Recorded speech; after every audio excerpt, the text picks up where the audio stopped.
Welcome to our community Church Unitarian Universalist. I'm your worship associate, Amy Holtkamp, and it is a joy to be with you today, both in person and virtually. So who are we as community church? We are a progressive, open-minded, and inclusive religious community. We welcome all who are on a spiritual search for truth and meaning. Ours is a faith in action as we do the work of social justice and elevate compassion in our quest to live ethically, recognizing the inherent worth and dignity of every being.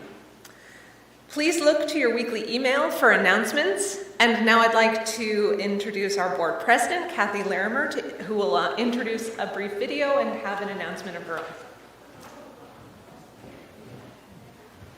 Good morning.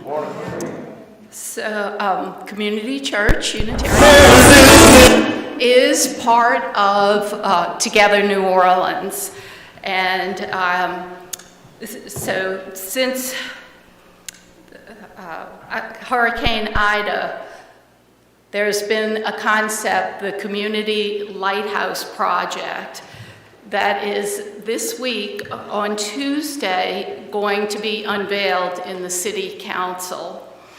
The Community Lighthouse idea, a brainchild of Together New Orleans, is an ambitious plan to build a network of resilient hubs at 85 community organizations and congregations across South Louisiana, each with commercial scale solar and backup battery storage to serve as response hubs in the wake of a disaster. The project, as its organizers are quick to point out, is still in an early phase of development, but it's getting plenty of street buzz and mainstream recognition already. It received prominent mention in a Wall Street Journal feature story last month, which is posted on the bulletin board to the right as you go into the fellowship hall, about backup power systems across the country. And last week, the U.S. Department of Energy selected the Community Lighthouse Project to be one of 14 proposals nationally to receive technical assistance under its Energy Storage for Social Equity initiative. So Tuesday, at 10 a.m., we will be going to the City Council. We invite you all to join us there to support this initiative. They have, Together New Orleans has spoken to a lot of the council people, and so most of them know something about it, but it's going to be brought out into the general meeting at that time. Would love to see you all, if you can, be there at 9:45, and we'll get a little update right before. Thanks.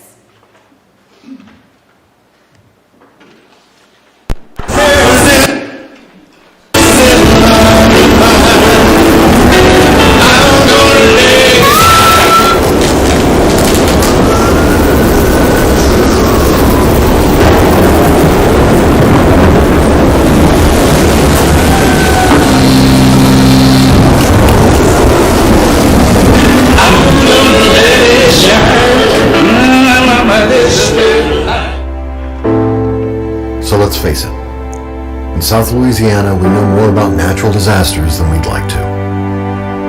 With global warming getting worse every year, and our electrical grid seems to be hanging by a thread, and no matter how many times we go through it, and how much money we spend rebuilding, we never seem to create a plan for what to do when the lights go out. It's always been our drive, our tenacity, our sense of community that brings us through in the end.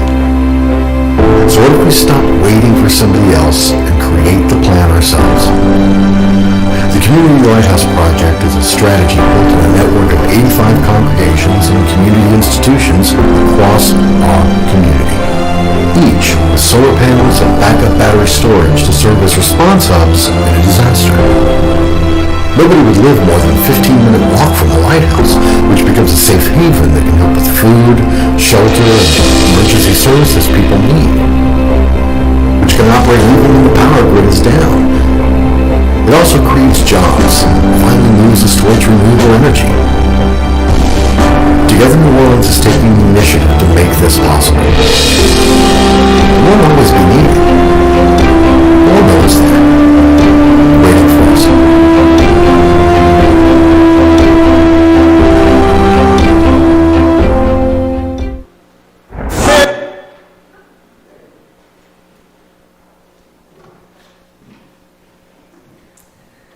Thank you so much, Kathy. Thanks for bringing that project to our attention. We are thrilled today to have as our guest the Reverend Lisa Doege. The Reverend Lisa Doege is a nearly lifelong Unitarian Universalist. She was raised in Unity Church Unitarian in St. Paul, Minnesota, and ordained by the congregation in 1994. Since then, she has served Unitarian Universalist congregations in Bemidji, Fridley, and Hanska, Minnesota, as well as South Bend, Indiana. She frequently fills the pulpit at Iowa Lakes UU Fellowship in Spirit Lake, Iowa. Her work has been published in Beyond Absence, a treasury of poems, quotations, and readings on death and remembrance, Standing Before Us, Unitarian Universalist Women in Social Reform, 1776 through 1936, Shelter in This Place, Meditations on 2020, Quest, the monthly publication of CLF, and The Humanist magazine, published by the American Humanist Association. Reverend Doege recently concluded her service as founding board member and board president of Numa's House, a small organization serving unhoused women and their children. She is raising a daughter, and in her spare time, she weaves, crafts, paper mosaics, and reads widely. Welcome, we're so happy to have you here today.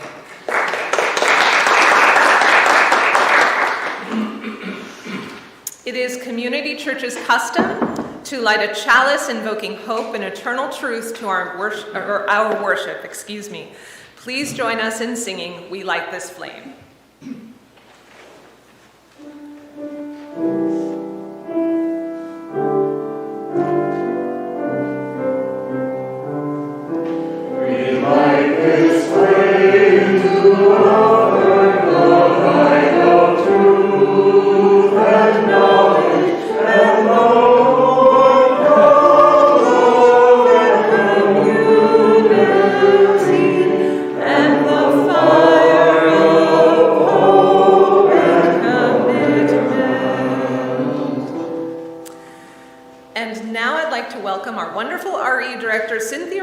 To the pulpit for our Time for All Ages.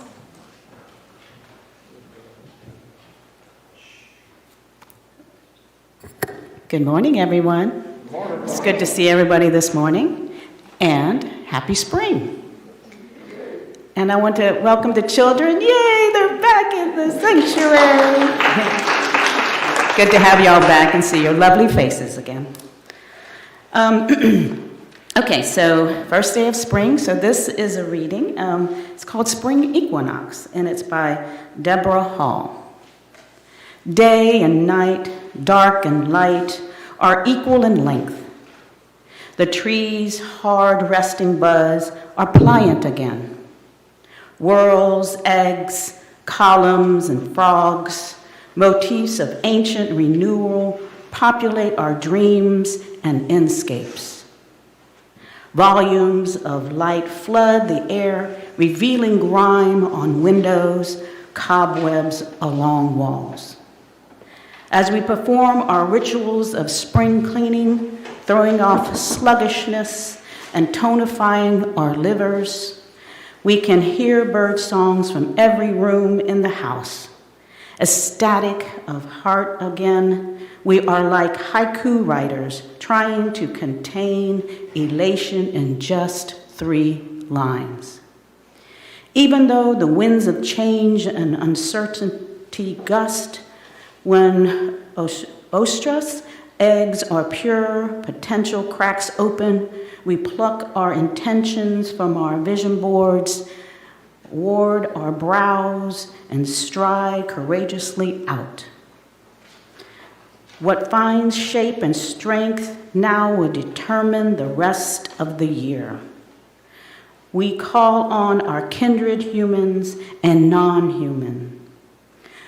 The wisdom medicine of the wild geese who fly over us morning and evening, their honking, always singing, offering us the gift of synergy. Close and familial, they've flown indefinitely further because they've done it together. And I would like to sing the children out of the sanctuary. Wow. So please join me and singing Go Now in Peace.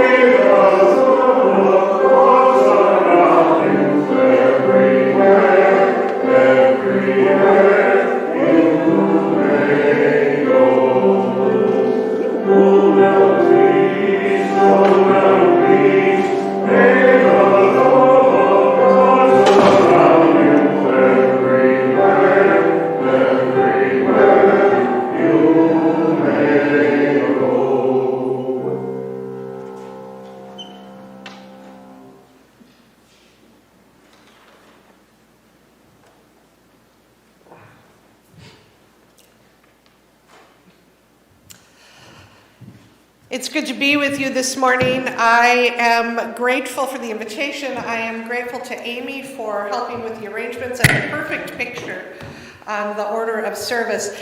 And to is it Kathy or Catherine? Kathy. The zipper on my briefcase broke this morning after I put my manuscript in it. And the printer here would not connect to my phone or to Kathy's computer, so she has allowed me to use her computer to preach from. So I am doubly grateful for all of the assistance. The first reading this morning, and also to Cynthia, because her reading is perfect for the topic. These familiar words from the Hebrew Scriptures, the book of Ecclesiastes, chapter 3, verses 1 through 8, they may sound a little off to your ear because they are from a Jewish translation rather than the more familiar Christian translations that we usually hear. Everything has an appointed season, and there is a time for every matter under the heaven. A time to give birth and a time to die, a time to plant and a time to uproot that which is planted, a time to kill and a time to heal, a time to break and a time to build, a time to weep and a time to love, a time to weep and a time to laugh, a time of wailing and a time of dancing, a time to cast stones and a time to gather stones, a time to embrace and a time to refrain from embracing. We've been living through that time of refraining from embracing. A time to seek and a time to lose, a time to keep and a time to cast away, a time to rend and a time to sow, a time to be silent and a time to speak, a time to love and a time to hate, a time for war and a time for peace. My second reading is from Unitarian Universalist Minister Linda Susan Ulrich. There is a service, I don't know if it's a blog, of the UUA called Braver, Wiser, and if you sign up with them once a week in your email, you get a reading, not all by Unitarian Universalist ministers or lay people. They're from a variety of sources. Each one starts with a quote and then ends with a prayer, and then there's the reading in between. This one is Blue Sky Returning, and the opening quote is from Marc Chagall. In our life, there is a single color, as on an artist's palette, which provides the meaning of life and art. It is the color of love. Before I moved to Michigan, friends warned me about the long months of overcast skies. I'd lived in climates where winter came with snow and freezing temperatures, but also included plenty of sunshine and that sharp cobalt reserved for particularly cold days. Here, though, the latter two seem to vanish sometime in November. By the time April rolls around, I find the blue that returns to the sky confusing. My brain can't quite make sense of it. My eyes are so unused to anything other than gray that they don't know how to process the richness of another color. It's as though they've survived on thin gruel for several months and are suddenly presented with molten chocolate cake. I can fall into living like that too, hunkered down, nose to the grindstone, out of touch with that which feeds my soul. I'll focus so much on getting through the bare essentials of the day that I'm not sure what to do when an opportunity for joy pops up. Is it real? Do I deserve Technicolor experiences? Shouldn't I keep my expectations low, since the gray will inevitably return? Then I remind myself that my singular life is part of that Technicolor tapestry, along with the tumbling waterfalls and purring cats and unfurling blossoms. I can no more step out of the vibrant flow of life than I can reverse the cycle of the seasons. However imperfectly I may be living this life of mine, there's no one better at it, and there's no one else who can do it for me. While the gray skies aren't over yet, there's still joy to be found in the chiaroscuro of bare branches against a luminous sky. A veil may obscure the vivid hues for now, but I can look with new eyes for the essential richness underneath. And the closing lines of prayer. Inescapable love, help us find opportunities for joy whenever they appear. Remind us of spring's heady perfumes, exuberant colors, and the warmth of sun on our skin. When the road seems endless, reconnect us to the deeper essentials of our lives so that we may be sustained. Amen, and blessed be.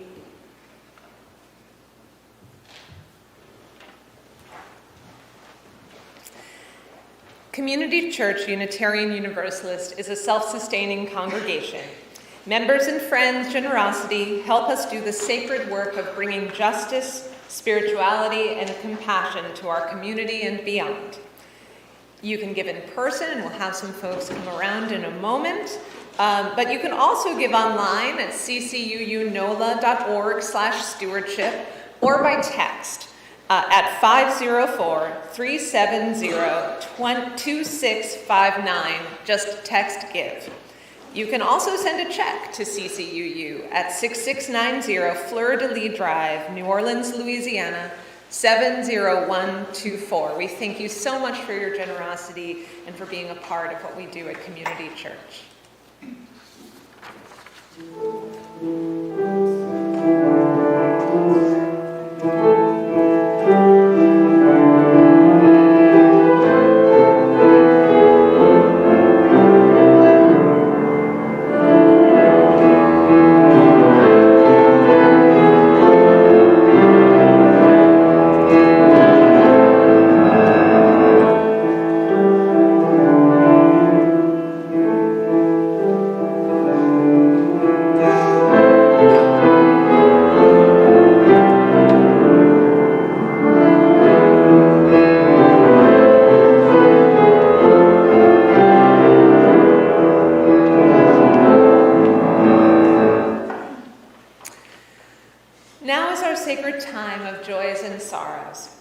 If you're online, please write your joys or sorrows in the comments section to be read aloud. If you are in person and didn't get a chance to fill out one of our note cards before the service, we have those available for you, and you can fill them out during our musical interlude. Thank you so much.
A joy from Sally Jackson that COVID did not spike after Mardi Gras. And another joy from Nicole. My mom had successful back surgery this week, looking forward to her reduced pain and increased mobility. That's wonderful news. So let me light a candle for each of those joys.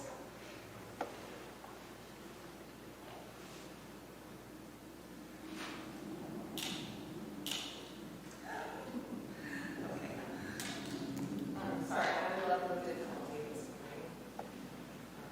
Trusty lawyer girl. So that's what I do. And then we'll light 2 more candles. If we can, or if I can. One for all of the sorrows that we're not ready to give voice to. And one for all of the joys that are just bubbling up, still in. And another joy that Amy didn't burn down the sanctuary today. And for all of the joys that are still bubbling up. And whatever you're feeling this Sunday morning, we're holding you in our hearts. Thank you.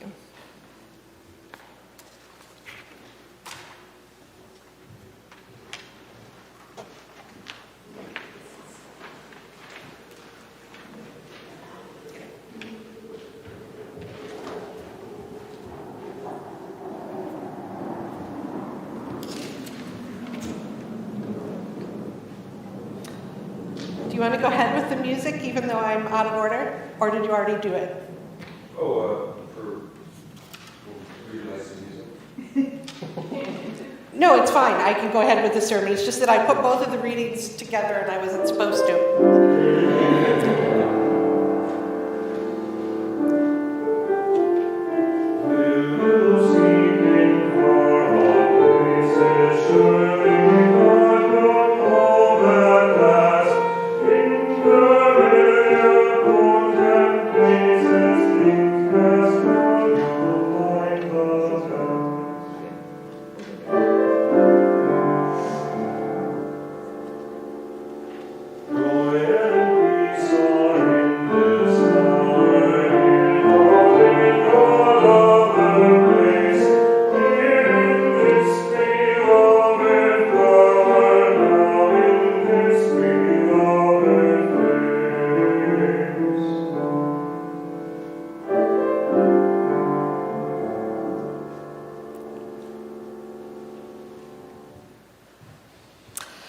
So I don't imagine you had snow and tulips last weekend, but you did have unseasonably cool weather.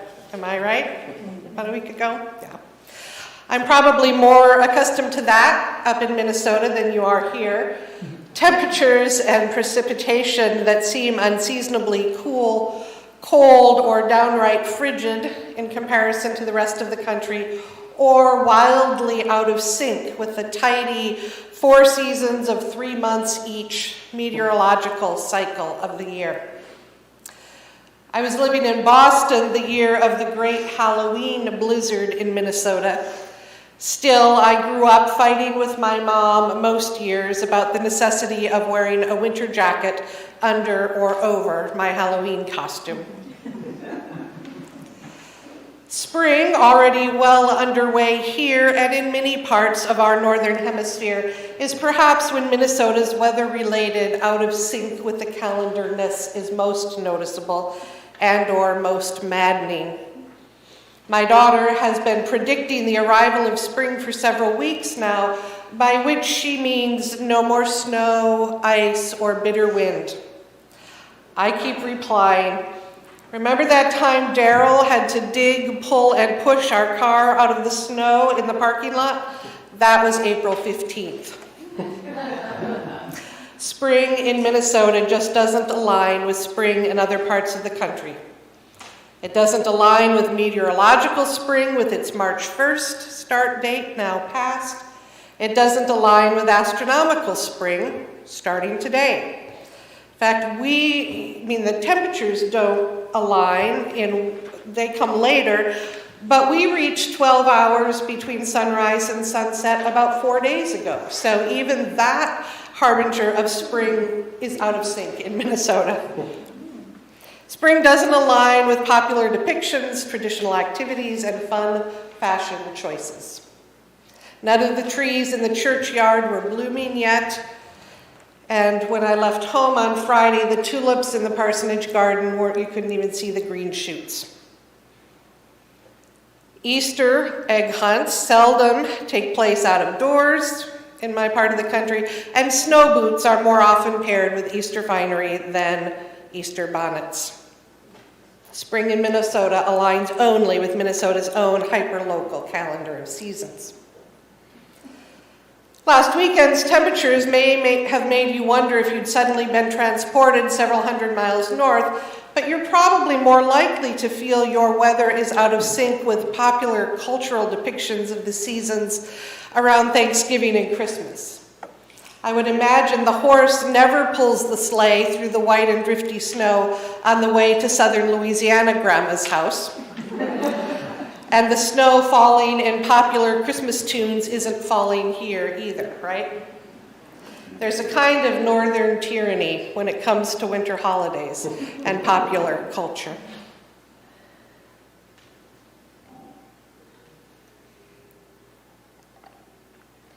Several months ago, I read the latest of writer Louise Penny's Chief Inspector Gamache books. I'd been eagerly awaiting it, but in the end, I enjoyed it less than the previous 16 installments. Published in August of 2021, the story was set between Christmas and New Year's of an unspecified, yet clearly immediately post-pandemic year. Ms. Penny obviously thought we would reach the post-pandemic designation sooner than we have, or perhaps that the book would stand the test of time, and it might, and that in years to come the exact timeline of the pandemic won't matter much.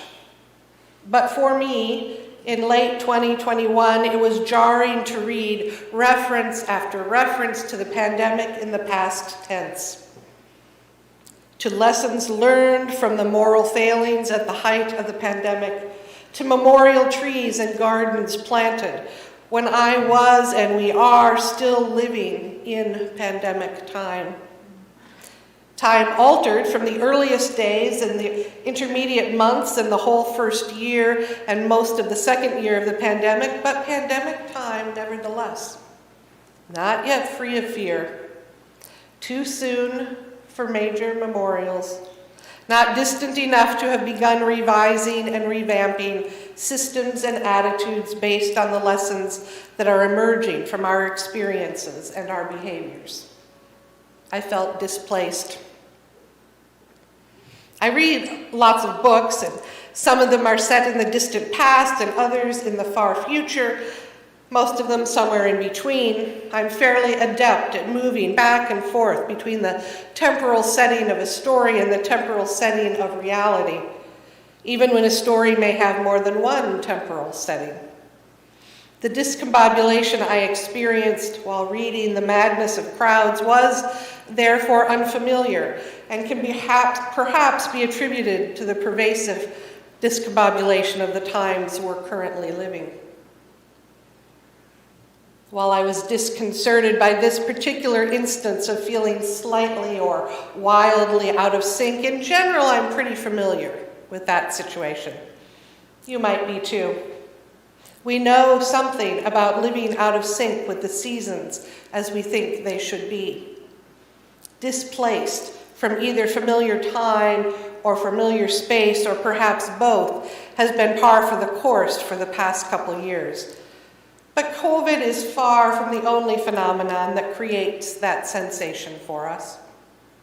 Sometimes we're out of sync with a societally prescribed season, and sometimes we dwell in a season that's out of sync in ways that have nothing to do with calendar or weather or climates. Sometimes we feel displaced in our own lives. I have siblings and high school and college friends who are marrying off their children, welcoming grandchildren, retiring from their careers, while I'm still in the season of raising a teenager. You may have areas of your own lives that feel out of sync with the acceptable, societally approved seasons of life. Perhaps you married young or late, went to college or trade school as what we euphemistically call a non-traditional student, after serving in the military perhaps, or raising your family, or to prepare for a new career after retirement from your first career. In what might be the ultimate out-of-sync moment in prescribed expected cycles of life, some of you may have buried children. There are ways lives and life are to unfold, an order to things that both nature and society deem proper. We feel betrayed, off-kilter, or judged by those around us when our lives fall out of step with that order.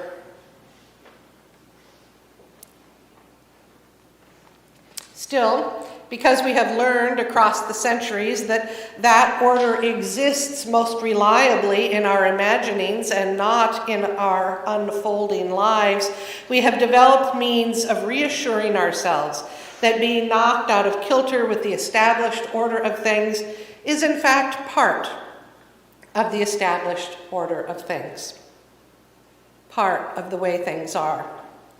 We acknowledge, intellectually at least, that life writ large and our individual lives in particular will include times and events of pleasure and possibility and generativity, and times of pain, false hope, decay, or chaos. Our reading today from the 3rd chapter of Ecclesiastes is one of the better known statements of this reality. I'm fond of the passage mostly because Pete Seeger set it to music and both Judy Collins and the Byrds recorded it, though I'm also fond of it because it's true. Yet I think we fail to avail ourselves of the whole and complicated truth and wisdom of the passage. Everything has an appointed season, and there is a time for every matter under the heaven.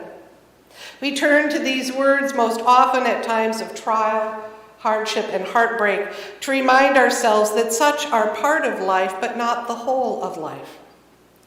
The time for wailing, we tell ourselves, will end, and the time for dancing will come. We find comfort and hope both in this knowledge. Perhaps we even find the single spark of energy that is enough to get us out of bed one more morning. I don't begrudge us this, but I believe we would do well to recite the familiar words at weddings and child dedications as often as at memorial services or on sympathy cards.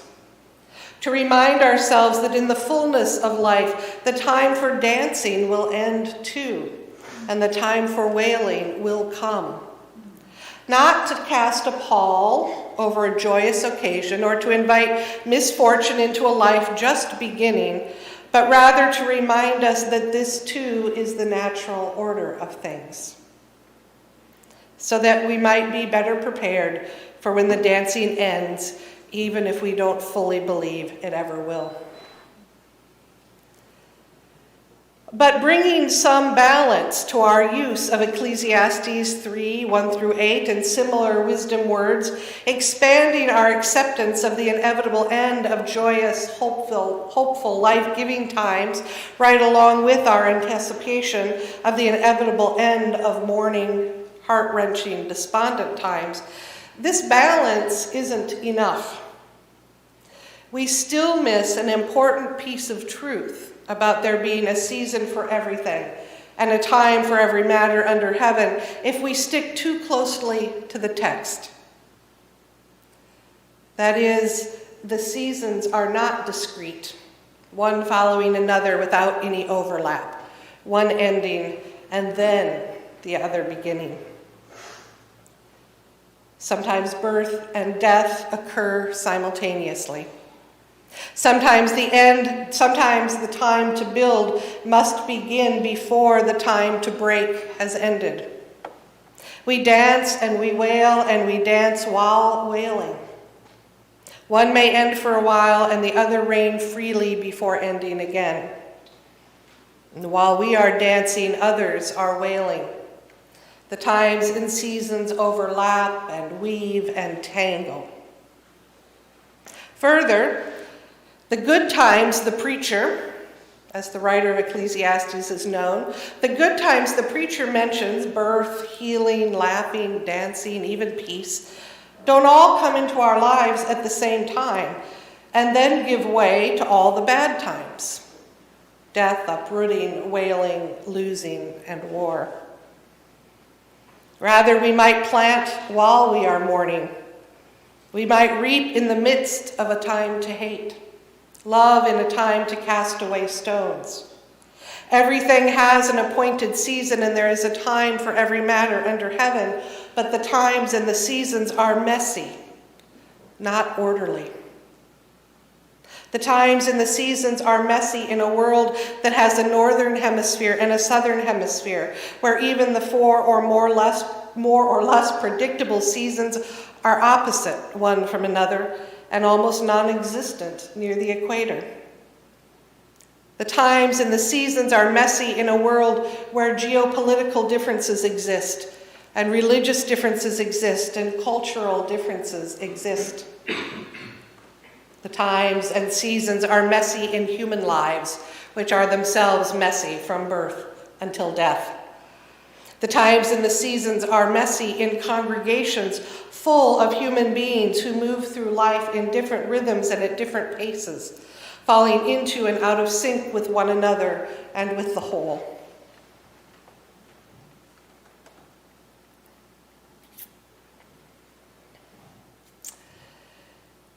Ryan T. Higgins has written a series of children's picture books that I couldn't have brought and read to you today because the important details of the narrative depend too much on the illustrations. The nuance would be lost in a setting such as this. But one bit of one of those books keeps running through my head. The protagonist in this series is a male-identified bear named Bruce, who becomes mother to 4 young goslings.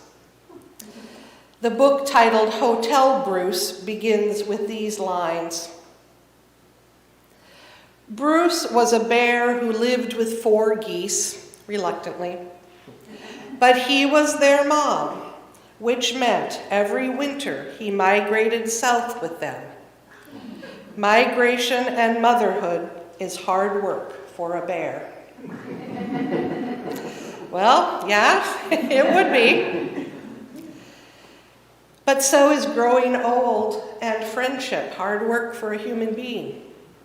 So is raising kids and being a sibling hard work for a human being. So is becoming an adult and still being a child to one's parents hard work for a human being. So is being a congregation and living through a pandemic. Being a congregation and being a just and spiritually generous employer. Being a congregation and reckoning with white supremacy culture. So is being alive and gathering stones hard work. Being alive and reaping. Being alive and uprooting that which is planted. Being alive and embracing. We're never one role or another. Never engaged in just one occupation at a time. Never able to concentrate solely on one relationship without also maintaining other relationships. And the relationships are often, perhaps almost always, out of sync with one another, or one of our roles out of sync with another one of our roles.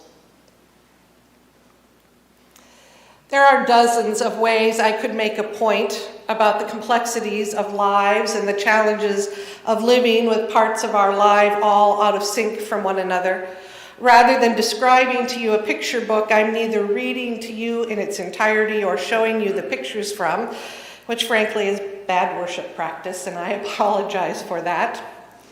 I chose to read you these lines from Hotel Bear, nonetheless, because they remind me why we do it anyway, how we go on anyway when it is messy and hard. He was a mother to his geese, which meant he migrated instead of hibernating every winter. Love called Bruce to grumpily but willingly live out of sync with his own nature. Not always, but often, we accept and even choose lives out of sync with expectation, out of sync with our peers, out of sync with our original plans, because love demands it of us.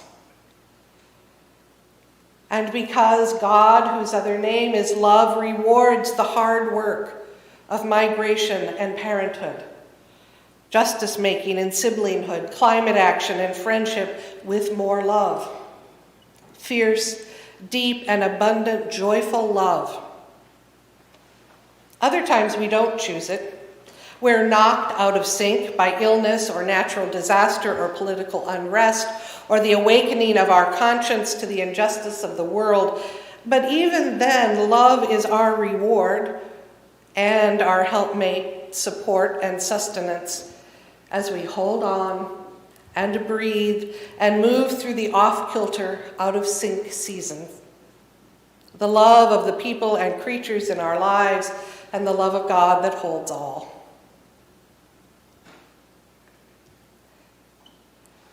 I'm the mother not to 4 goslings, but to one 16-year-old woman who first came to live with me 7 years ago this coming week. In the culturally accepted order of things, she would probably be heading out on her own in just a couple years, college or military service or some other young adult adventure.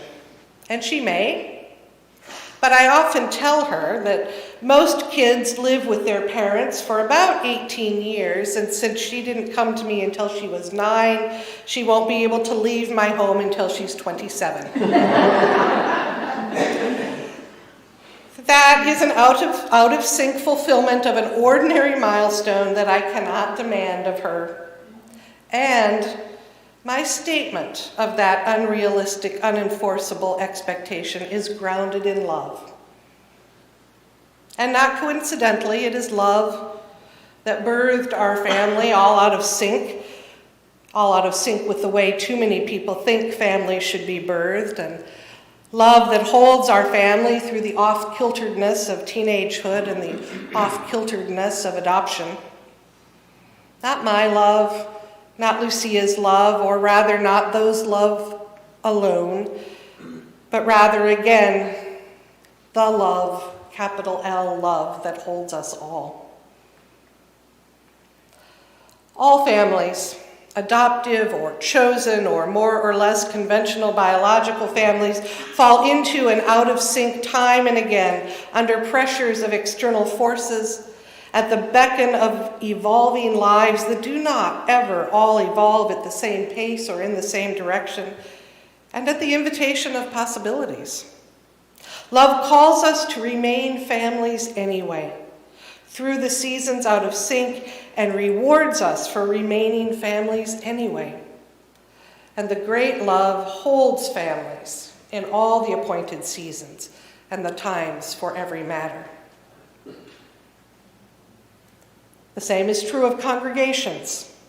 They fall into and out of sync, move from season to season, seldom each member at the same pace or in the same order as other members. And love calls us to endure that messy out of syncness and rewards us for it too. Love is what called us to abandon our sanctuaries and our Sunday school classrooms 2 years ago this month, called us to worship on Zoom or Facebook Live or YouTube. Love that still calls us to caution, to prioritize safety over routine, to remain nimble, ready to loosen up or tighten our restrictions as the numbers warrant and experts advise. Our love for our congregation as a whole, and our love for each member of our congregations, and the great love that holds our congregations as we scramble to find ways of being close one to another from great distances, That love still holds our congregations as we navigate our ways back toward occupying communal, physical space safely, creatively, and gratefully. March in my part of the world is a mess, and here it is apparently breathtakingly lovely. Both are the normal way of things. There is some comfort and reassurance in that. Everything has an appointed season, and there is a time for every matter under heaven. Even the out-of-sync messiness of every day of our lives, which are held by a love that is never out of sync. Amen.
Go forth rejoicing in this season of your life.